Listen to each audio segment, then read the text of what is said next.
Hey everybody, welcome to another R show. And yes, we have a tired Chad Pagel on tonight to talk about the quick flip, which is one of his passions to talk about. And as usual, Mr. Dwayne is here with me. So, how's everything going, guys? Going good here. Yeah, Just a same little here. bit tired. This is a late hour for an old man like me. Well, especially when you stay up till 3 o'clock in the morning. Yes, I was up until 3 o'clock in the That's not morning. your normal time. That is not my normal time. That's my normal time. But we're not going to say why I was up till 3 in the morning. So Yeah, I'll have to sit Chris on you. Well, I know we talked about this, but 9 months ago, from what I looked at, I went looking to write more questions, and I'm like, it's a January. I'm like, wow, it's been this long since Chad actually talked about this on my channel. Has it been that long? Yeah, we did it back in the first week of January when we got back from Happy New Year's. You were at the first show of the new year with me. Yeah. Well, I got to tell you, not much change. I mean, it's pretty much still the same, the same mindset, the same methods and all that when it comes to the quick flip. So, yeah, I'm excited. You know me, man. I always love to talk about the quick flip. Yep. And how about you, Dwayne? How's things going? Oh, doing okay. I stayed up a little late too, not quite till 3. I threw in the towel a little earlier than that but yeah, I'm doing okay. It looks like people in the chat are feeling good. I mean, people in the chat are feeling your pain, Chad. Looks like Deb only got 3 hours of sleep too, so. They're saying my camera looks pixelated. Look at my eyes, man. Well, and I see Ronnie making the same comment he made on my post in the chat saying, "You're no quick flipper." Yeah. Well, I think if you look at it as you list things, and when you list them to be super competitive when it comes to pricing, and they're not in your possession very long at all, then I think that qualifies for a quick flip. And that's the reason why you're pricing them the way you're pricing them so aggressive, is to sell it off very quick, to where you don't build up your inventory, you turn your inventory over. So here's a question right off the bat. How many items do you have in your store? Right now, I think like 260, 265 maybe. Because you never really get it a chance to build, because you're like you said, you're turning over faster than you can list typically, correct? Well, yeah. When I'm going full-fledged with my business, if I'm not taking time off, which I have done a lot over the past several months, typically, what you want to do is to be constantly listing. Okay, with this business plan or business model or idea or way of selling, and this is on eBay only. This would not work on Amazon because of the repricers and stuff like that. But typically, right. In theory, what you want to be doing is the more you list, the more you sell. And that is really true with this quick flip methodology, because when you're listing it, you're really expecting it to sell within a few days, or, I like to go maximum a week, but there's always going to be some stuff that you pick up that you're going to hold on to. But yeah, it's typically, you want it to sell really quick. I like to do it within a day or two or a week. That's understandable. Go ahead, Chris. We have a question from Swamp Picker, geez. And he wanted to know, what was the most you've had in your store at one time? I think the most I've had in my store was 350, I think, and yeah, I think it was like 350 because I actually was in a challenge from somebody. I can't remember who it was. Wasn't that the challenge with you and Ronnie and Square and Rudy? No, I don't think. No, this was a listing challenge. Well, I thought you guys had a listing Oh challenge. yeah, yeah. Well, we had a month. Yeah. Money, how much money you can make in a month, or something like that challenge. But yeah, I mean, and I think that's really important. That typical quick flippers, they're not going to have these 5,000 items in their stores, or 3,000 items in their stores, or anything like that.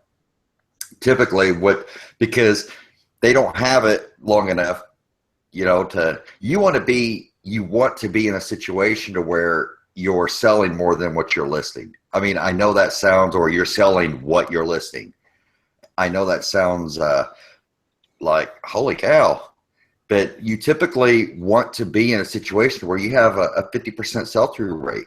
Okay, that's if you have 250 items in your store, you want to be selling 125 items a month, and that's about where I was when I'm going at this full force. That's about where I'm at. And a lot of people might say, "Well, 125 items isn't," But the key is that's where I was.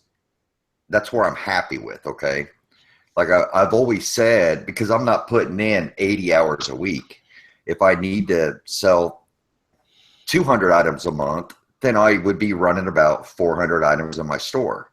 That's where I want to be. That's my smooth processing area.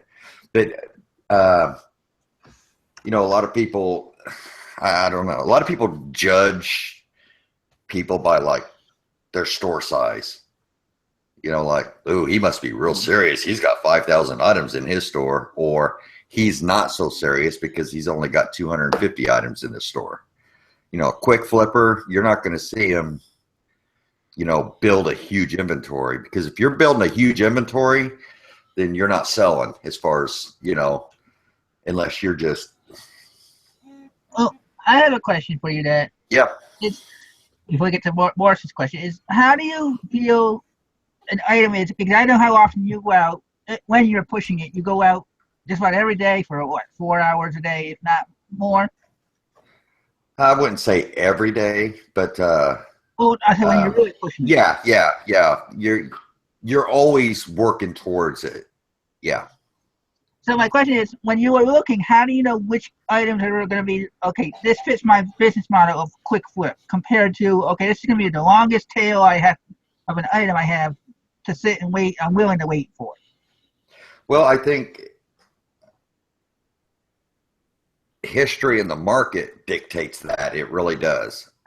You just got to know where that falls in on the scale. Okay. If you have something that's in really high demand, that you're going to be able to flip that really quick because you can price it really competitively. Okay. And it's not just price. I mean, we're probably getting a little bit ahead of ourselves, but that's not to say that I don't pick up stuff like what you're asking. It's what determines whether it's a quick flip for me or not is the way the market treats the item. Okay. If it's in high demand, or if it's something that can be picked up at a cheaper price than everybody else, then I'm looking at, am I going to be able to turn this pretty quick? And typically my very expensive items that I get are always super quick flips. Always. Well, I try for them to be. a couple times, I mean, I get impatient. If I've got a few $100s into something, I'm really impatient. After a week, it's like, nah, this thing's got to go. And typically, if I did my job right, if I'm paying a couple $100s for something, then it's priced, $500 at least. So I want to turn that. Well, Force Basement had a question, and this is actually his first time watching this show live. So, welcome to the show. He said, assuming that you lower prices on aging inventory, how do you keep track of how long items have been listed? Hold on a second. Somebody's calling me. Can you guys talk real quick? I'll be right back. Sure. Hey, Dwayne, why don't you do a couple of shout-outs while we're waiting for Chad to come back? Okay, we can do that. All right, let me go to the top here because that's where we always start, where I always start. All right. Man. Let's see. We've got, I went about halfway up. We got Berta Bell in the chat. Henry, of course. Carol T. Vicker, how are you? Debbie Keith. Barb, going on grumpy. Go down a little bit. Deb's was in. I don't know if she still is. Tina's Closet. Ronnie, you know, he's in making fun of Chad and stuff and, you know, playing the games. Yep. Jeremy Best.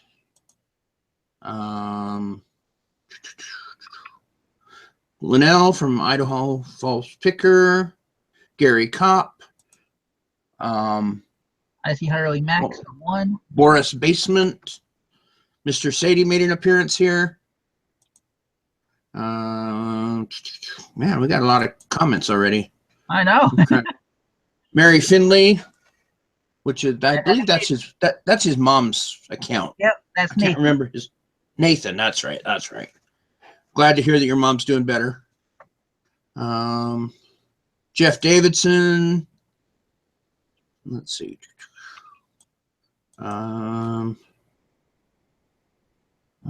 Barry Tubwell. Good Use Goods is here. Good Used Goods, right? Thomas Francis. Joni Kramer. I think that's it. Oh, Roberta Husted.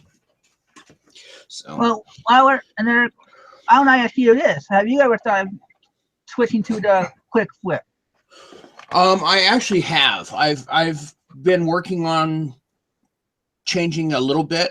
I kind of want to have a little of both. I want to do some quick flipping, but I also want to have those longer tail items that I wait for the the most I can get out of it. But I have been working on pricing and sourcing to flip more quickly, and I have seen some different a difference that I am getting a few more sales, and it seems like it does work for me too.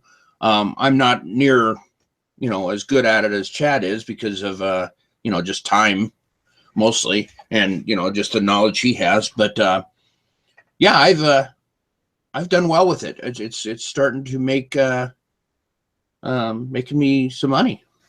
How about you? I've been trying to figure out how to do it, but because of what I get, the money I have going in, I'm not able to get the higher end things that would move a lot quicker.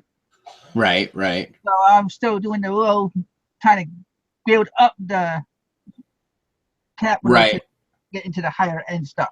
And I'm similar. My quicker flip items aren't as obviously not near as big as Chad's stuff. He's talking about spending a couple $100 and turning for 5 or 6. I'm not there yet. But I am working on getting some things a little bit higher priced and trying to flip them a little faster. Well, welcome back, Chad. Yep. And remind me to hit on what you just said there, Dwayne, after I answer this question. He was asking you, assuming that you lower prices on aging inventory, how do you keep track of how long items have been listed? I keep track of, it's really easy for me because it would really be easy for anybody, to know what they have in their store and how long they've had it listed.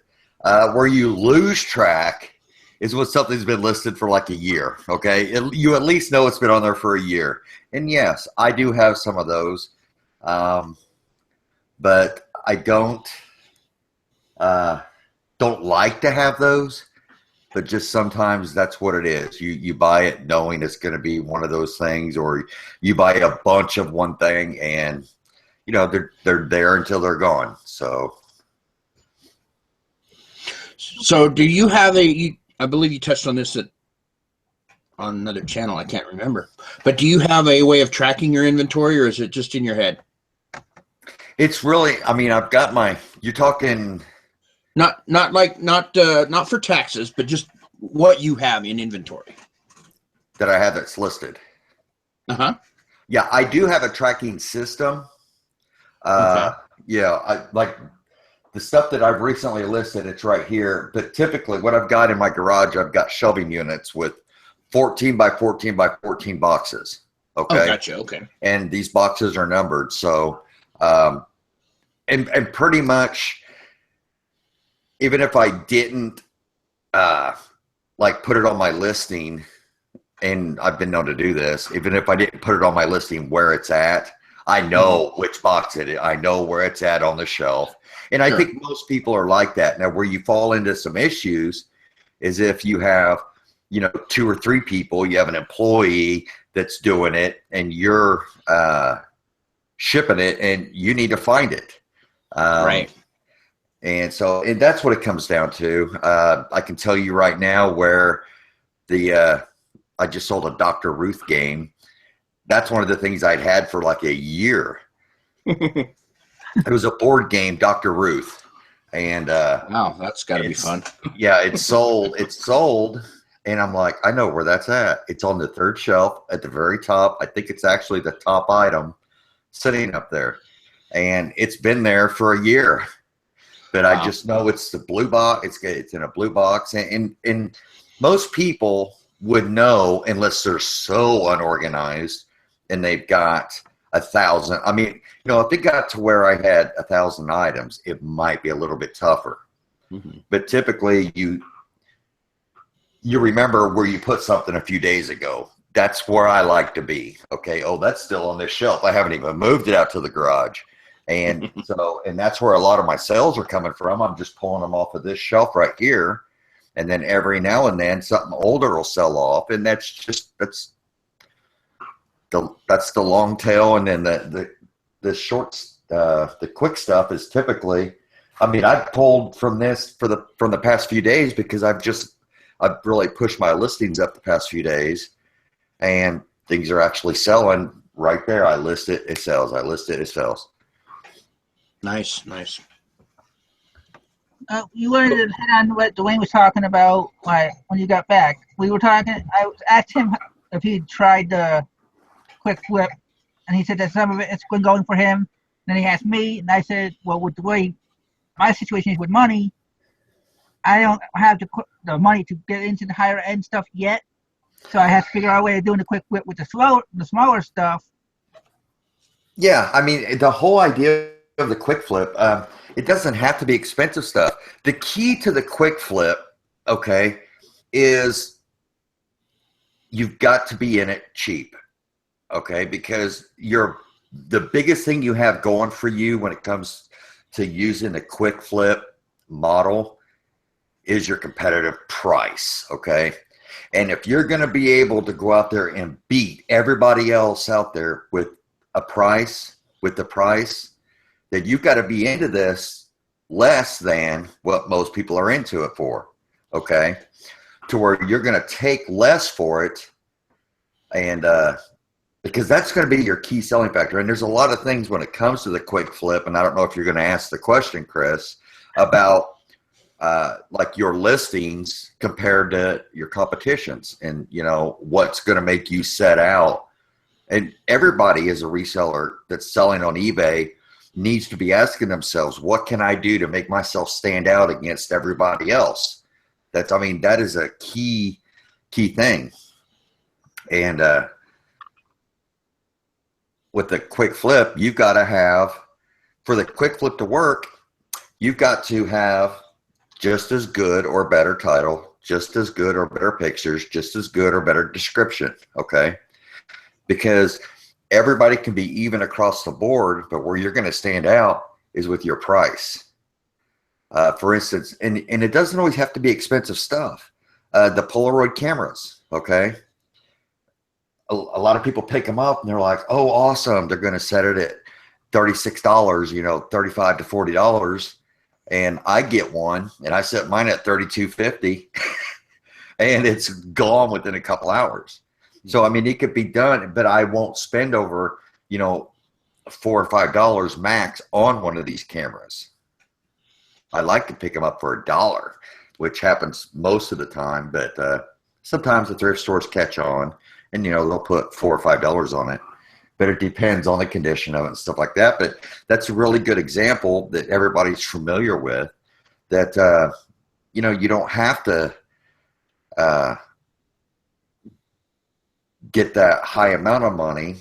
You can get this camera, list it, and it'd be gone within a couple hours instead of sitting there, you know, waiting a month or two to get the extra $4 or $5 when I've taken that profit that I made, which may have been a little bit smaller, taking that money and rolled it into, you know, buying something else, and my profit margin keeps growing while you're still waiting on that first one to sell that you've got listed, trying to get top dollar. Okay, well, that's kind of one of my questions that I had was, say you got an item for $5, and this was actually a question that was asked by Steven Scroggins to me during the week. He said, here's a question for your upcoming show. So I figured I'd ask it. I asked you earlier when we were going to hang out about it, but I'm going to ask it on air for this benefit. Say you get an item for $5. Is there a price range that you're shooting for, like for the ROI type of thing? Because like you said, with those Polaroids, you shoot for $32.50 if they're shooting it for $36. Would you ever take $20 on something just to get it to move, type of thing? It really depends on what it is, okay? And I don't look at it as what do I need to get for it if I pay $5 for it, okay?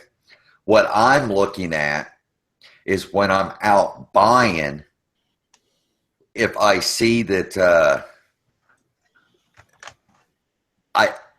this is the way I look at it, okay? It's I determine everything at the time I buy it. Profit's always determined, should be determined at the time of purchase. Otherwise, you're wishing and hoping to get something that you're not quite sure you're going to get. And that's can be considered really risky. Well, when I'm out, if I see something, like you say, it ends up being $5, but I don't have the $5 in my head, okay, that it's costing $5. What do I need to get for it? What I'm doing is I'm seeing, okay, this person, they want $5 for this item. And then through my research, or I already know in my head that this sells for $35, okay? So I'm saying, okay, I know that this thing sells for $35. They want $5. Then I've got from $5 to $35. That's my margin I can work in, okay? And then I built in on that $5, and I'm like, okay, you know, PayPal fees, blah, blah, blah, blah, blah, blah, blah, blah, blah, blah, blah. So this is where I'm at, $8. At $5, at this item is at 30, I know I'm going to maximum be able to sell this at $35, probably, you know, $29.99. If everybody's selling it at $35, you know, it can go. I'm thinking, am I going to be happy with spending $8 and selling it for $29.99? Am I good with that range right there? And then automatically, if I'm like, yeah, I could do that, I know that I can actually come down to 20, because now you've got this range that you're in, okay? And because I'm in my head, I'm at $8, that's cover my fees and stuff too. Okay, so if it's $5 and I'm at $3 in fees, I can literally take $10 eventually and still be okay, you know. But we're talking that's a very good profit margin from, you know, $5 to $29.99, and that $29.99 is cheaper than everybody else. So that's a no-brainer buy for me. See, that's how I make that decision. It's like, is it a no-brainer even with it being the best price out there? Okay. And that's where it works. Okay, My so head. similar to that, let's look at it a different way. Let's say you find something you can sell for $35. Mhm. What's the most you're going to pay for that? And 35 is going to put you lower than everybody else, but at the low end of competitive. What are you willing to spend? I mean, $10. And I know you want to spend $1, but how much would you go up to? I probably wouldn't spend $10 on a $30. But that's not to say that wouldn't be a great deal for somebody. And that's what I'm just asking you, what you would do. Maximum probably $6 or $7. And don't get me wrong, I've made mistakes and paid $10 and was only able to sell it for 30. But if you look at the big picture, that's not really a mistake, right? Because you're making money. But Sure. Yeah. But you're looking at about a 5 times is kind of what you want to get. I mean, obviously that'll change. Sometimes you'll get 50 and sometimes you'll get 6 or 3 or, but you're still looking around that 5 range.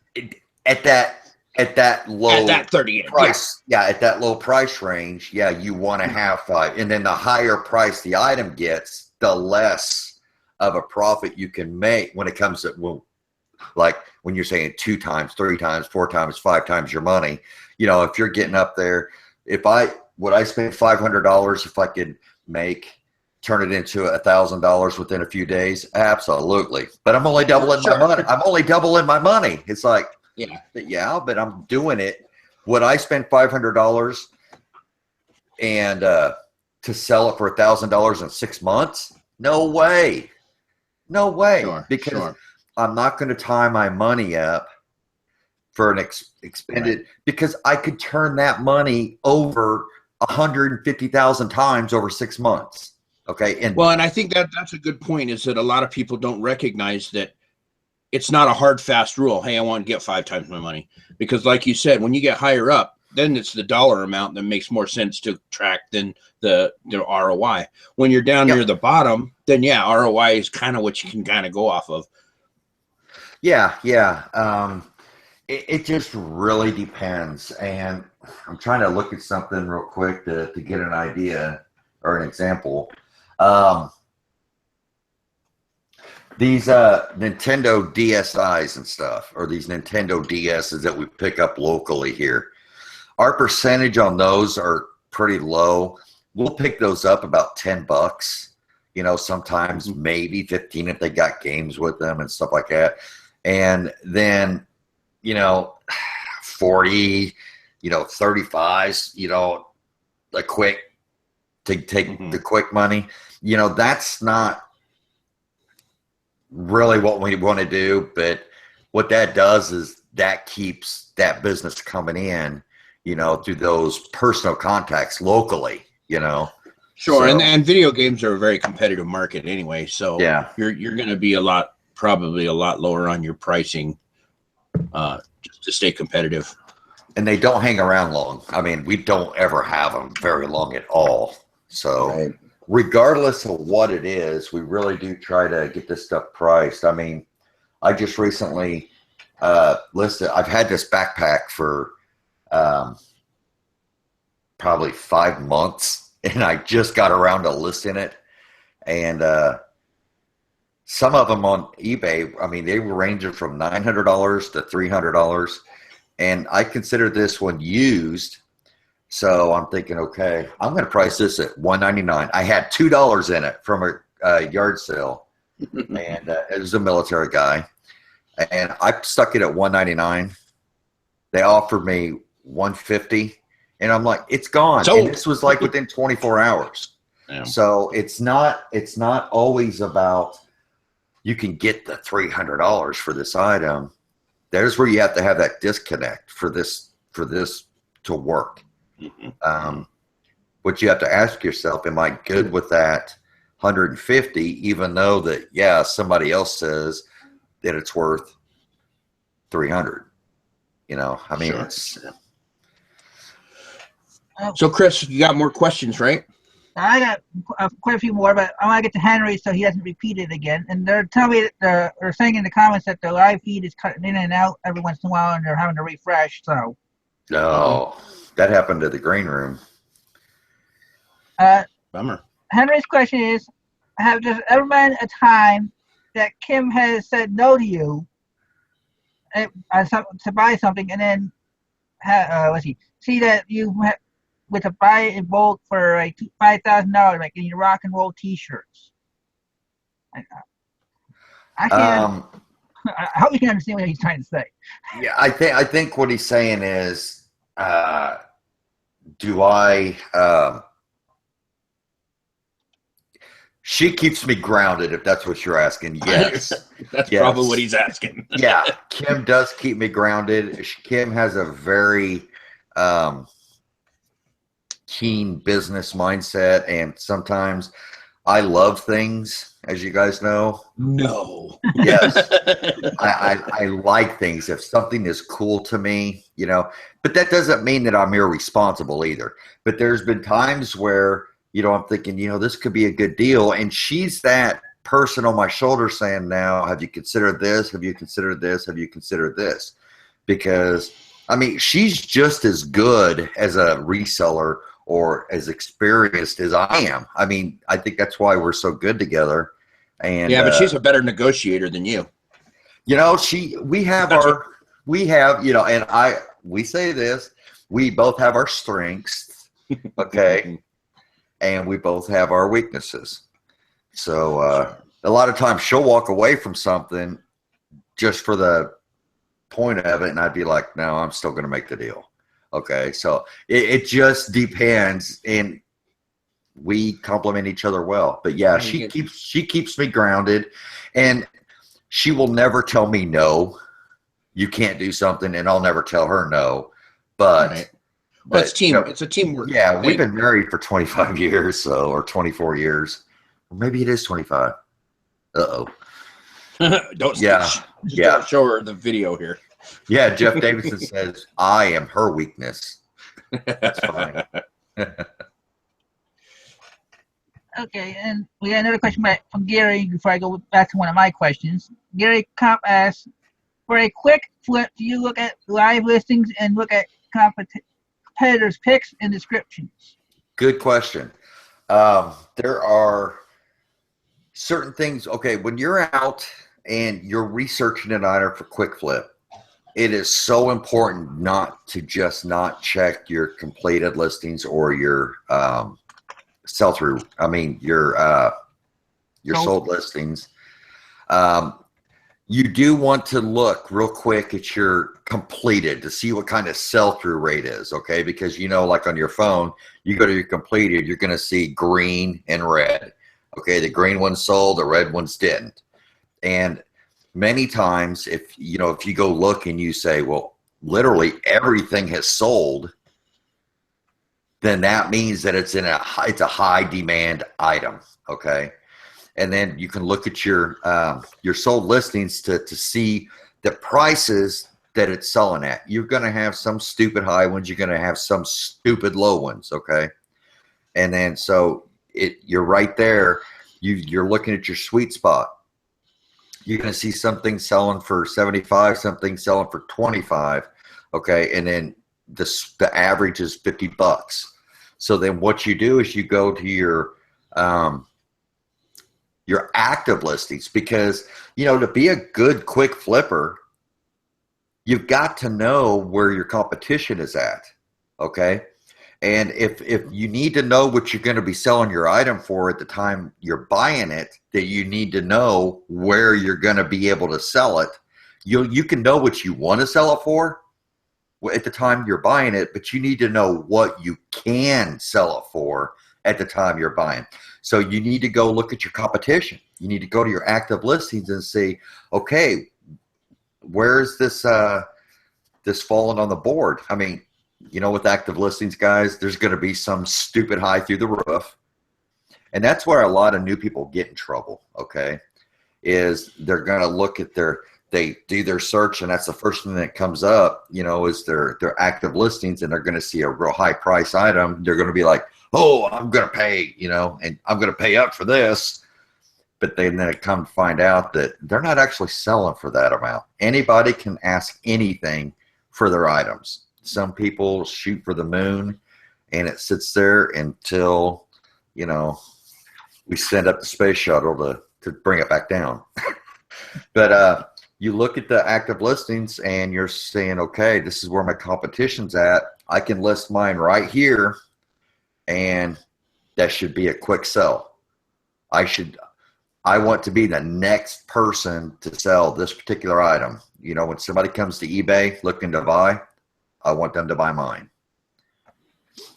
So that's. But do you also factor out the lame low auction prices, like something that normally sells for $20 and it's selling for $3.99 because somebody only let it bid one on an auction? Sure, you filter those out as well. Yeah, I do not look at auction prices. I don't, because you are not going to get, even as a quick flipper, I can sit here and say you're not going to get a quality price for your item, because chances are there are some things that the market is going to pay fairly on. I mean, you could start a gold eagle, at 1 cent, and it's going to bring market value. Okay. Mm-hmm. There are certain things that it doesn't matter what you do, it's going to bring market value.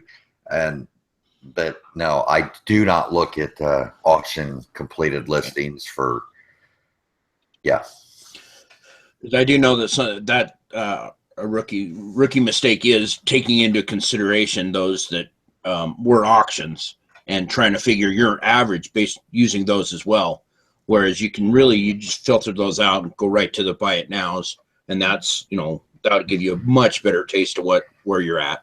Yeah. And it gets pretty darn easy after doing it for so long. It's sure. I'm just explaining it to people that aren't there yet. All right, Chris, let's go for some more questions. Well, my next question is, and I showed you a thing I did, and you mentioned to me on Facebook, you're like, I got to try that sometime. So have you ever thought of using the promotions type of thing with this kind of mindset? No, I haven't. I haven't. Yeah, I mean, there are certain, there are certain things you can do but now that's like coming back to your store with the 10% off and stuff like that. But I'm always looking at what's going to get my items sold. Okay. And I guess that it could be a follow-up to bring somebody back to your store. And I haven't really ever gone that far, because, it's like my goal is to complete this deal. And with what I do, I don't really expect repeat customers, because, I'll give you a suggestion, because you said you have quite a few things that are at least been on for over a year, or at least 6 months to a year. Yeah. Maybe do a promotions with that stuff, so you can at least get that moving, and it might draw somebody else in for your other stuff. Sure. I mean, you're right. There's probably a ton of things I could do to, streamline my store. Yeah, I mean, my store is in disarray. My categories are just gaggled. Yeah, they are. Most of my stuff is in the other category, as far as my store categories. But nobody looks at those anyway. You're the only one that looks at those. That's the way I feel, because with somebody, I try to sell on eBay as I buy. When I want something, I'm going to eBay, I'm putting it, typing the item in, and then putting lowest cost, lowest price first. Okay. Yeah. That's what I do. I want the best possible product at the cheapest possible price. That's what kind of buyer I am. I think most people are that way.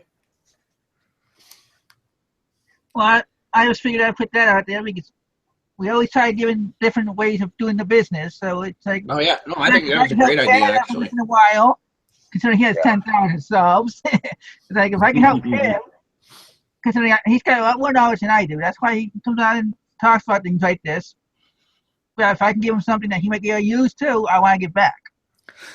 Yeah, absolutely.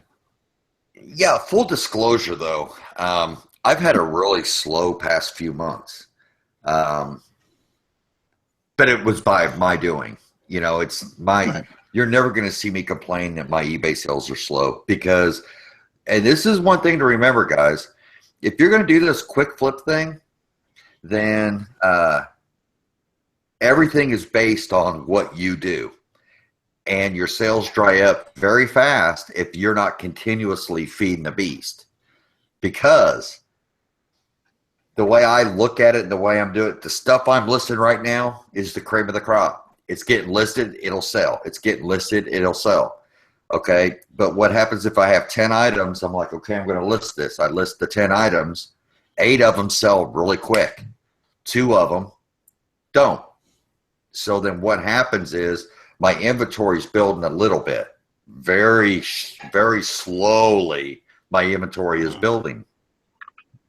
And then those 2 items, in my mind, turn into longer tail items. Even though they're still priced, maybe the demand's not there. You know, it's a really flooded category or market or something like that. For whatever reason, it's just not selling as quick as what I want it to. Or it was just such a good deal, I'm not going to pass up this deal knowing it's going to be a slow seller. And there's a lot of slow selling things out there. There's just some things, no matter what you do, people just aren't looking for them. Like M&M coffee mugs, you know, when there's, or, I mean, just, yeah, I mean, it's just, there isn't a high demand. So, but yeah, it's all about what you put into it. And what's great about it is if you're going to town, you're getting this stuff listed, stuff is selling. I mean, with me, it's a matter of a couple hours. It's like all of a sudden, or it could even be a couple minutes, that all of a sudden here they come. And that just, and I've always said,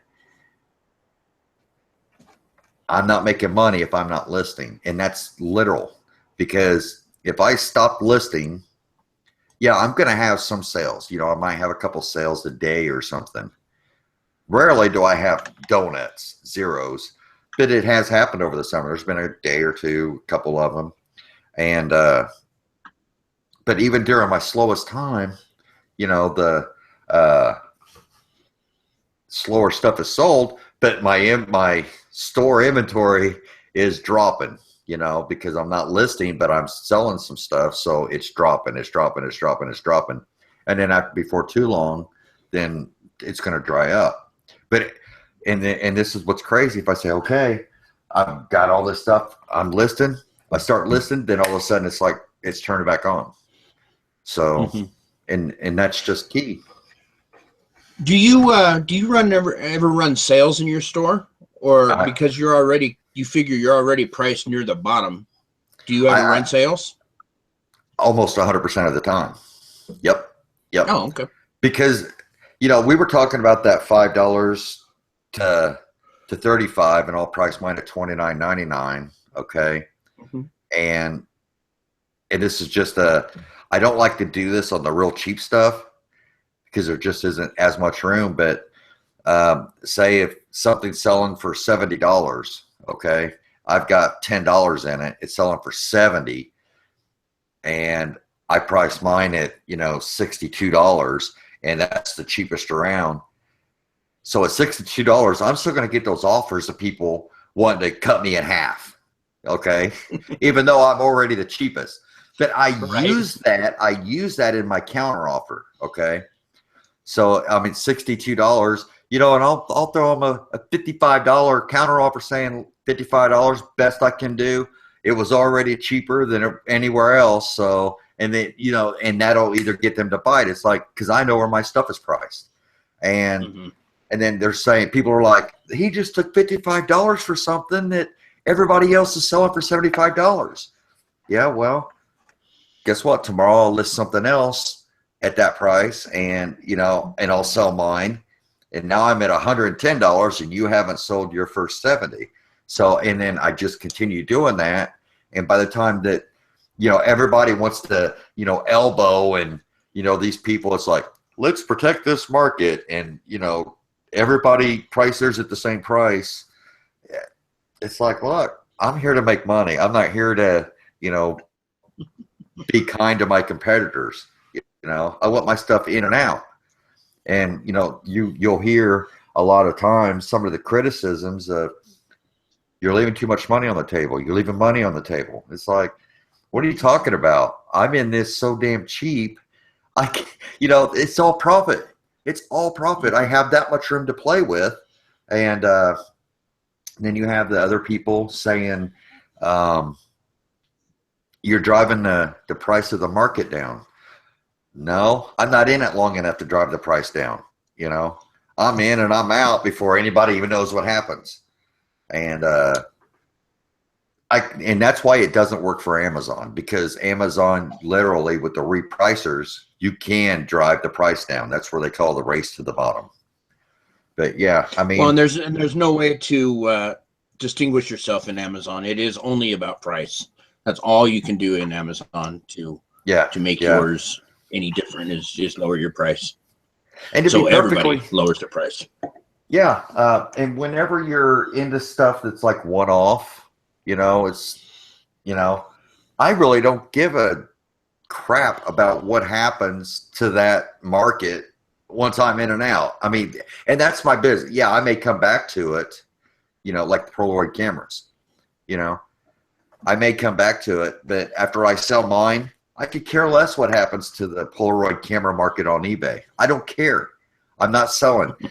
Now, where I care is if I find another one, I'll double check. And I'm like, yeah, the market's so good. Okay, I'll buy it. But I don't care what happens to the Polaroid camera market on eBay after I sell mine. So it's right. And that's just a business. It might be a dog eat dog, or like, well, that's pretty blunt. And if you don't care, it's like ultimately, I mean, you can't care really. Well, and not only that, but there's almost no way in hell that one person is going to affect a market by one sale or even 5 sales. I mean, because the market is fluid. It's going to change. Like you said, you're in and out, so that the market may take a little dip, but then it's just going to come back up when you're out. So everybody else will bring the price up. The idea that anybody can, at our level, I mean, I'm sure people that buy, millions of pieces can do it, but our one-offs, it doesn't move the market. Yeah. It just doesn't. And there could be, I'm all for the people trying to get top dollar, because that just helps me even more. When it comes, it really does. I mean, I think that is what makes this business model really successful, that you've got greedy people out there, Sure. Because here comes this guy that's like, but chances are that person that's selling something for $70, okay, and I'm selling mine for $55, chances are he's into his a lot more than what I'm into mine for. And chances are he's going to sell that for $70, and I'm going to sell mine for $55, and I'm going to be the one that makes more profit on the deal. And if you can put yourself in that position, then that's how you eat up your competition. Okay, if you're in business, okay, if you're a car dealership and you want to take over the market in your area, if you can literally spend less money and then make more money than what your competition's making, you're going to put them out of business. Okay, that's just that's how it works. And again, that goes back to you make your money when you buy it. Yeah. If you can buy it cheaper, then you're going to put out the guy that can't buy it as cheap as you. Your profit is determined at the point of sale, and that's what is so important. When you hear the term buy low, sell high, that is a true statement for the quick flip. Okay, because even though it might not be your high, it's a high for me, because I know what I have in this item. And you may take a bunch of crap and people, I mean, there's been people say that that's just not a serious business plan. It's irresponsible. It's, you know, and it's like, man, with this thing, it's what you make it, literally. The more work you put into it, the more you're going to get out of it. Okay. And it's seen within minutes or hours. It's that quick of a response time. And Sure. it's pretty cool. Okay. Linnell wants to know, if the market is flooded with the item you want to sell, will you still try and sell it? I would almost need an example, because certain things, yeah, and certain things, no, I guess. It just depends on the item. Am I going to go out and buy a Ralph Lauren polo shirt? No, I'm not doing That's it. because you don't sell clothes. No, but if a Ralph Lauren polo shirt would sell for $80, I would buy it. You know, Sure. I do have some clothing stuff, but it's stuff that is worth me picking up. Right. When you start dealing with a super saturated market, then it doesn't work so well with a quick flip unless you're, you know, buying for 5 and selling for 10. And that is not where I want to be. Not to say that that's bad, because I know people who are successful doing that 100 times a day. See, that's where that difference is. But I'm a quick flip on a for higher margins, if that makes any sense. But there are quick flip for smaller margins in bulk quantity, you know. Sure. So Of course. that's where I'm at. I Yeah. have another question for you. Yep. If you were to start eBay right now Uh-huh. as a new buyer, would you still do the quick flip knowing you only had maybe 10 or 50 free lists as a limit? You know, I would. And this is, I would recommend this for any new seller. And if I had 50 listings, okay, it's the way you asked that question, it automatically created a question in my head. Okay, like, why would I turn down money just to say I have my maximum amount of items I can have? What I would do, if, you know, from my understanding of eBay now and their new limits and stuff, I might not buy something for $1 and sell it for $6. Okay. And even, you don't have to have a lot of money. If you're a brand new reseller and you get, how many listings do they get now? 50 listings or something? I've heard so many different, some people say they only get 10 as a new seller or something. The key is, I think, with something like that is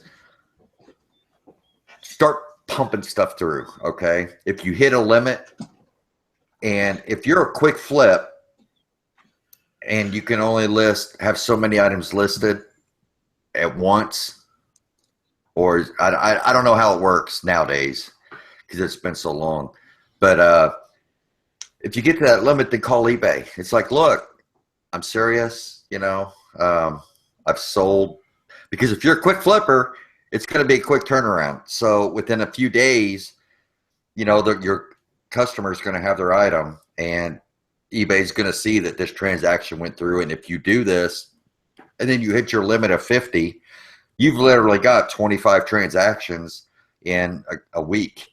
Okay. So you call eBay and they're like, yeah, this guy's doing okay. He's already gotten, you know, out of 50 listings, he's already got 25 transactions in the first week, and they're all positive. You know, he got the money, they got their product. They're going to raise your limit. You know, they're going to do it if they see positive. And also with that, I mean, I would say if you're limited, throw on the things that are gonna turn quickly and with the most return on your investment, until you can not worry about it so much. Because if you have something sitting there that you bought for 10 and can sell for 100 versus something that you bought for 10 cents and can buy $5, you're going to list the $10 one first, or the $100 one first, because that's going to roll your money quicker until you can start working and get your, get the ball rolling. Yeah, don't let a nickel hold up a dollar, folks. No, definitely not. Yeah. More than something 30 cents if you already used up your free listings. Don't bet 30 cents if you don't have a store.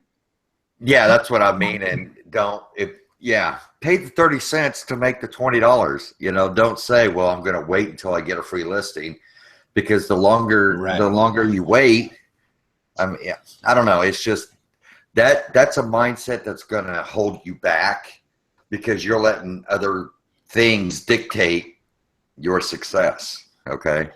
Don't let anybody stop you. Don't let anybody hold you back. If by gosh, if you only get 50 listings, then you get to that 50 listings and find out how you can get 50 more. Okay. That's the way you need to be thinking. Don't be afraid to call eBay.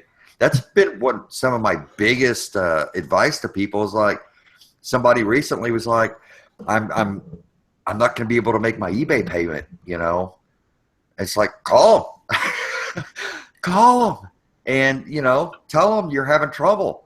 And sure enough, he's like, man, I'm glad I asked you. And I'm glad you told me to, because they gave me another 35 days to pay. I'm like, cool. Yeah. I mean, be proactive with everything you're doing, and you're going to have setbacks, but Well, one of the biggest things that I found about business is it's so fluid that you have to be able to change. You can't sit down and have the same template for everything forever. It doesn't work that way. It'll work. That template will work for a while, and then it stop working. So okay, well, I got to change this. And it's the same thing with all business. You have to be able to maneuver a little bit. You can't strap yourself into one specific thing. Yeah, and I think what's cool about the quick flip, to be successful with the quick flip, you've got to stay on top of everything. You've got to know what stuff is selling for. You've got to know where you have to be in to buy this particular item, to sell it for this particular item at this current market. And you've got to know what all these are. But it's not hard to do it. It's just to make an educated buy, you have to be able to know how to do it. So, I mean, yeah, you've got to, in this business, you've got to stay ahead of the curveball. And that's why so many of these brick and mortars are shutting down, because either they chose not to move with the times, or these antique shops. You go into these old mom and pop antique shops where all they have is glass, the glass stuff, which is so out of date. It's like, where's your other good antique? They're just not going to make it. You can know they're not going to make it, and because they're not keeping up with the market. Right. Well, I don't have any more questions, because some of the questions I had were asked by others. So. Yeah. Sorry, Chris. No, it's okay. No, the viewers asked it, so it's not you. The viewers asked them.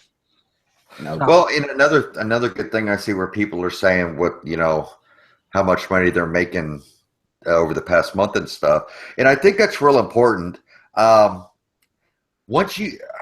very comfortable with where I'm at. I'm not intimidated by somebody that says they do $100 grand a month on eBay. I'm not intimidated. Somebody says they do 20 grand. I'm no different than that person. I'm no different than that person that does $1,000 a month on eBay or $350 a month on eBay. It's all about you. What works for you? Are you getting your bills paid? Are you, what you're doing on eBay or reselling are you moving in the right direction? And that's what it's all about. Don't compare your success by other people's success. Don't compare your failures by other people's success. Don't compare, it's all about you. I don't. But also in the same thing.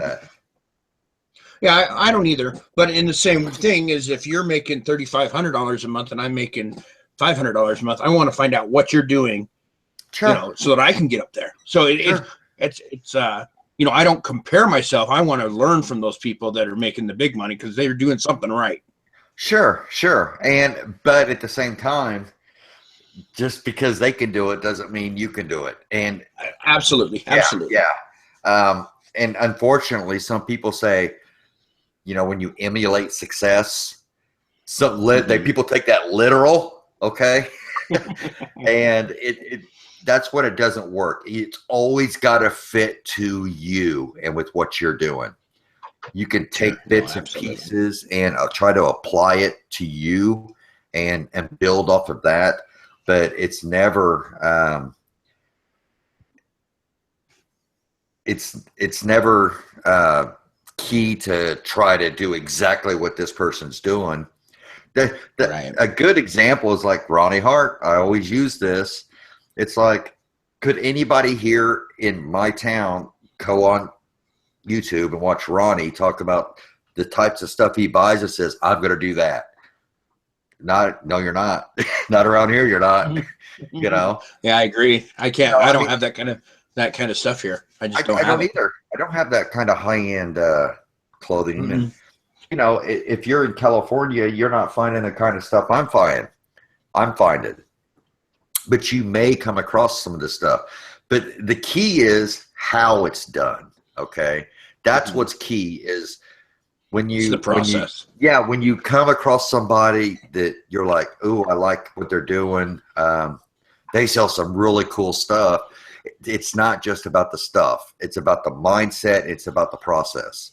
And then you can emulate parts of that into your, just like when we're talking quick flip, there's only a couple times we talk about particular items, because it's not about the items. It's about the process. Yeah. It's about the mindset, and it's about the procedure. So it could be used anywhere. It really can. Absolutely. Well, you see, we've got past the hour, so. Oh man, already? God. I made it. No, trust me, it's been a long day. Well, I definitely want to thank everybody for watching and thank Chad for being on. I don't think we're going to have an after show tonight, so. I'll be around for a little bit. Oh, well, we'll talk a little bit before we decide, and I'll put the link in the chat if we do. But, Chad, you want to talk about Friday night or anything like that? Your post show and stuff? Oh, the Reseller Pulse? Yeah, we should be coming on Friday night, 8 p.m. Central Time. And I'm hoping to have my 101 items out tomorrow. So I'm excited about that. So I got to ask, Chad, do you have like a sheep's head next to you? I mean, are you into voodoo or something? No, this is. I mean, what we got going? Are you sacrificing things? This is one of those for real ponies, and here's the body of it. Yeah. I was just wondering if we had to have some voodoo talk or something, because. Yeah, it wasn't acting totally right, and so I'm like, you know, these things are worth decent money parted out. So like here.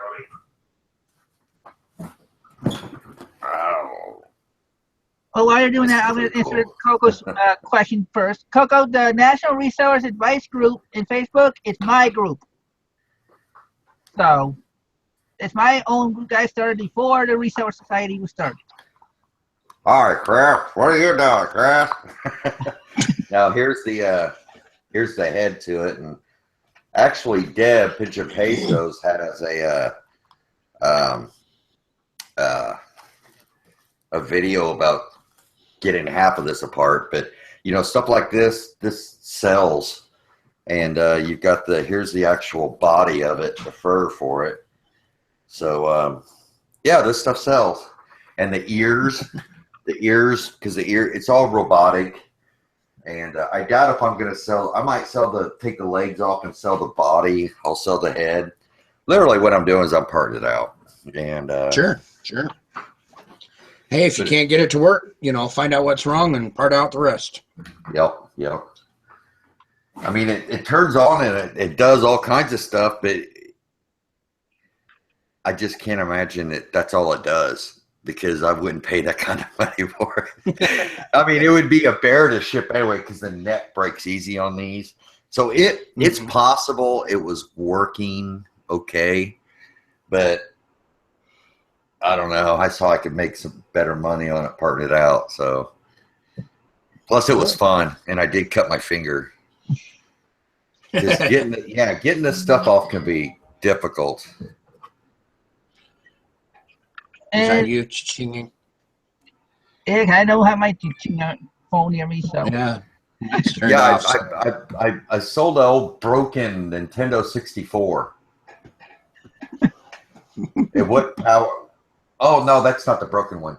Yeah, it's just a Nintendo 64 without any cables or cords. It doesn't even have that jump pack in it. I mean, it's a bare bone. I got it in a lot of other stuff, and it's like, man, never even tested it. I have no idea, and I just sold it for $20. And I even told them, how long was it listed? 2 days. 2 days. Day and a half. Yeah, because yesterday I didn't do anything. Yesterday I didn't except for take this thing apart. While I watched, kept up with the election. So there you go. That's the quick flip in its entirety from you talking to right there at Cha-Ching a day later. So yeah. Oh, and hold on. Let me look real quick if we got a second. While you're looking, I'll do a promotion for Sunday night. It's not necessarily going to be about business per se. It's going to be more of a personal show for me. And I did ask Chad if he'd be a guest on that week at Sunday as well. He told me he'll play it by ear.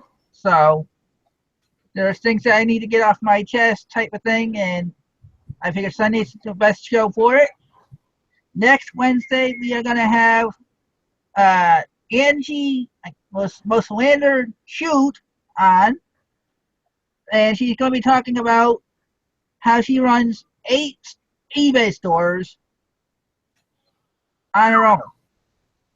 Or if she has help or anything like that. She's going to explain how it works for her and if you can do it too. Sheesh, I can't even take care of my one.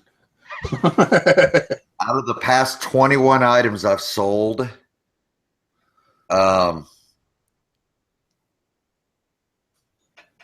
19 of them were listed like 48 hours or less before. That's the way. I mean, I did finally sell the vintage Atlantic mold Christmas tree. That's one of the things I've had for a while. I missed it. I got it listed right at the beginning of the year, and I'm like, well, yeah, I missed that one because I sold like 3 of them over last year, and then it just came in. But I just listed a blue Sony PlayStation 4 thing. It sold. I listed a Risk game that sold quick. I listed the Homedics, the vibrator massager thing. That sold like within 24 hours. I listed that MyFly Dream 8 AT. That sold within 24 hours or 12 hours. The Diamondback Tactical Backpack, that sold within a few hours. The DuPont refrigerator filter, that took about a week. Or no, about a month. The Campus saddle backpack, that sold within a couple hours of listing it. The vintage pennant lot, I listed this lot of pennants, the old baseball? Come to Florida. Oh. Well, there was some baseball and there was some travel. But yeah, that sold within 12 hours. A Home Alone 2 Sega Genesis game in the box, that sold for $20. That has been on for probably a month. Nice. My Dave Ramsey stuff, I listed that set. That sold that day. A military bayonet sold that day. Then there's that Dr. Ruth. That Erasomatic I showed on the video. Mm-hmm. That sold like 2 days. And then that fold-up bicycle I sold. I've had that up for a week, and that sold. And then a Cincy Buddy, that sold about a week. And then the Garmin GPS, that sold within a few days, and then that Nintendo was listed like yesterday or the day before. So I mean, it's Nice. it's everything that has sold the past 21 items that sold, like 18 of them was like within a day or two. So Deb's telling you to Chad. shut up. No, I mean, I think that's really important to show that. Yeah, no, I agree. You know, and the three things that came a little bit later, those are the three things when I say I list 10 items and 8 of them will sell quick and 2 of them will kind of take a little bit longer. And that's those three things that, you know, kind of came in, you know, in with this stuff. So yeah, blah, blah, blah, blah, blah, blah, blah. It works, folks. It works. Buy my $1,000 course and I'll walk you through it. I think you just gave us $999 of it in this last hour, though. Yeah, but there are proven. I mean, and I love seeing this because there's people that that contact me and say, you know, something. I've watched your videos and I've taken what you said and put it to practice, and it's unbelievable. I'm so happy, and it's like, why didn't I find this earlier? And it's not so much that I'm doing anything for them. It's just that they've changed their mindset to, I don't have to get top dollar. And I'm liking the results of that money coming in much faster. So yeah, there it is. Sure. All right. Very Like good. I said, we will see you Sunday night. And like I said, Chad may be here. He may not. I asked him to be. Yeah. You know me, you got to play it by ear. And I will definitely see you Wednesday night when we talk about multiple stores. So, thanks for watching. See you Sunday. Bye.